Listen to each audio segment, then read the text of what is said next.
talking about being a parent. How important is being a parent to you? It's so important. I quit my job 3 years ago to be at home with my boys. Okay. It's that important. What does being a parent mean to me? Well, you know, it's overwhelming. It's awesome. But, you know, it's such a wonderful experience. Yes, I have 7 children, and sometimes it is hard to raise up 7 children, you know, because as I have one under 2 years, and I find he is a little bit troublesome, but it is good to raise my child. How are you doing? How are you doing? How are you doing today? How are you doing? How are you doing? How are you doing today?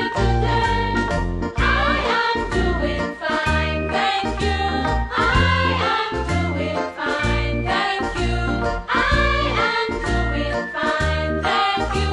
And I hope that you are too.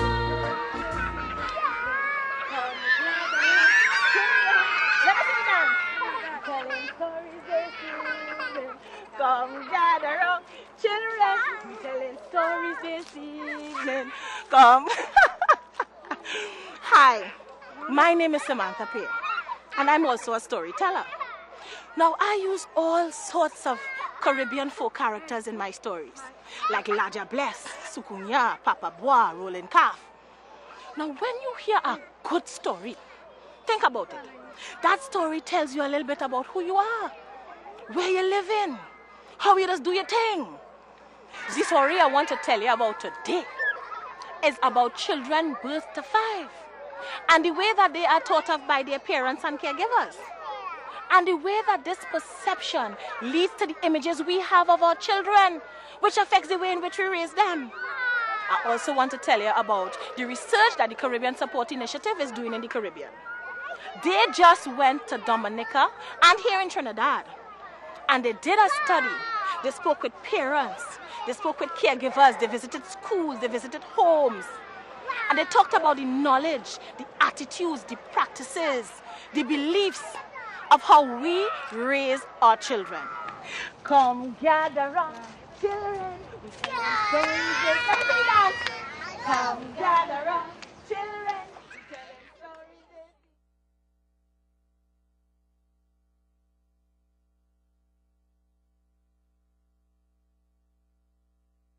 In order to answer why it is that parents raise their children in certain ways, why they discipline them in certain ways, why they feed them in certain ways, and so on and so forth, why they love them in certain ways, we felt it was important to understand their conceptualization of what the child is. I love my daddy, I love my mother. You love them? I love my daddy and mommy too. I love my baby too. Yes? You have a baby brother? Yes. No, a girl. A baby sister? A good child to me, basically, is a child who would listen as far as possible. You know they're going to do things, they're going to experiment, they're going to try new stuff. But again, it's all how you guide them, how you correct them. The research found that children were often labeled as good children or bad children. And these labels had a direct effect in terms of how they were treated. For example, we found that children who were considered physically attractive were treated better than those who were not. You all ever hear the word pretty? Yes. Okay, so if I was supposed to ask, who is pretty? Who's pretty? In this? You're pretty? Who tell you you're pretty? Who tell you you're pretty? Who tell you? Mother. Your mother tell you you're pretty? Well, she's very right. You're very pretty. Does your father or anybody tell you you're handsome? You ever hear the word handsome? I'm a handsome boy. You're a handsome boy. I agree with that. A child who is always angry, always upset, you know, you tell them, no, they throw temper tantrums, they go into fights because they can't get what they want, and they, you know, inwardly you see them sort of bitter. So that's what a bad child mainly might be. Well, I think children are creatures of their environment, you know. We often talk about children misbehaving. I don't think they're misbehaving, they're behaving. They're doing what children do according to what their experience has been. All right, and I sincerely believe that those early years are extremely important in terms of defining the character of the child. Hello, how are you? Hello.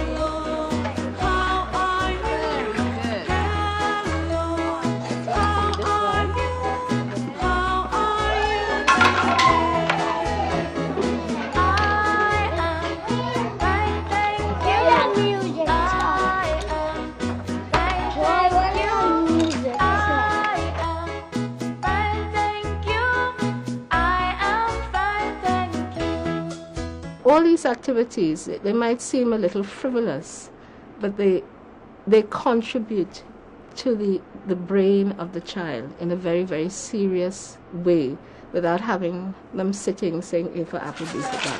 3 little fingers, 3 little fingers, 3 little fingers, tap, tap, tap. Point to the ceiling, point to the floor, and lay them on your lap. You keep walking, guys.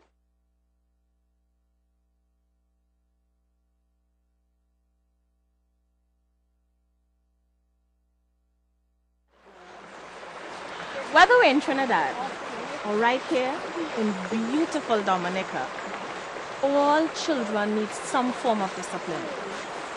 But when we think about the word discipline in the Caribbean, we tend to think about licks. Sometimes all we can say to our children are things like, sit down, shut up, do this, don't do that. Or sometimes we label them as good or bad, troublesome, or even stupid. But what we don't realize is the effect that this has on the children. The way they see themselves and the way others treat them. We as parents don't understand the different stages that our children go through. So we see their behavior as defiance or disobedience, when all it is normal behavior for children ages birth to 5. One of the things we found was still a fairly heavy concentration on physical punishment, on corporal punishment of young children even. In Trinidad, it was interesting in the sense that parents are rethinking punishment, but there's a lot of uncertainty about it. They're distinguishing between the heavy licks of the past and the sort of little slap and little sort of light touch hitting, light touch lashes, if you like, of today. But they're still using slaps as a primary disciplinary tool.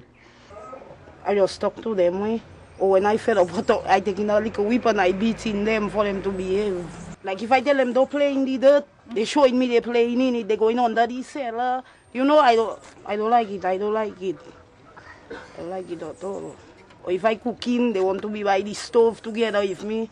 I tell them, Masala, come out. No, they stay in there. I take now whip, I beat her now. When I take the whip, I beat her, she will come out.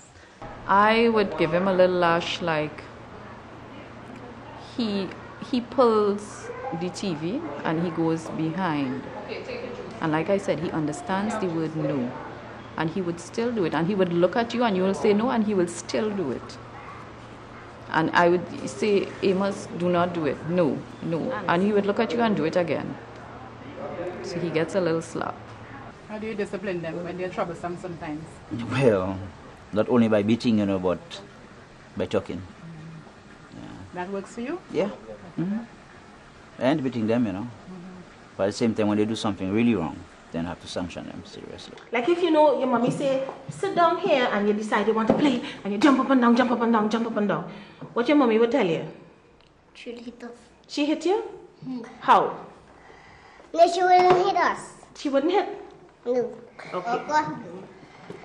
When you going to do it, no.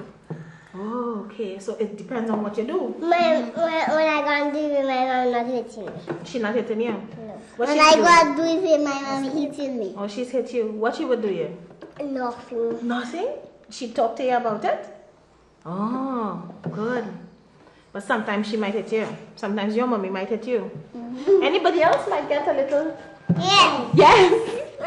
Tell me what you do to get hit. What you do? What you do wrong? Nothing. You don't know. That's what you do. The disciplining is another problem that parents have.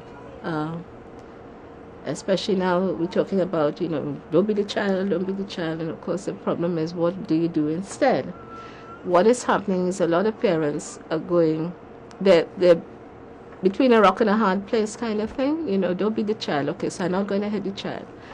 And they'll sit there and they'll take the misbehavior and take the misbehavior, and then it gets too much and they just lash out, You know, so it's a kind of inconsistency that the child is seeing. You know, one day I could get away with this, but today I'm not getting away with it, kind of thing. So they have to know what they're doing, how to discipline without using corporal punishment. In terms of discipline, I must say that we are a culture that believes in corporal punishment, and therefore this is something that is very used a little bit too much in my opinion. Parents use other means, but these are parents who would know a little better. So, for example, they would deprive the children of something that they like. This is something that they tell you that they do. They use the word they would ground them, you know. But again, it depends on the type of parent and how educated they are in terms of raising children, disciplining children. But generally, you will find that corporal punishment is one of the main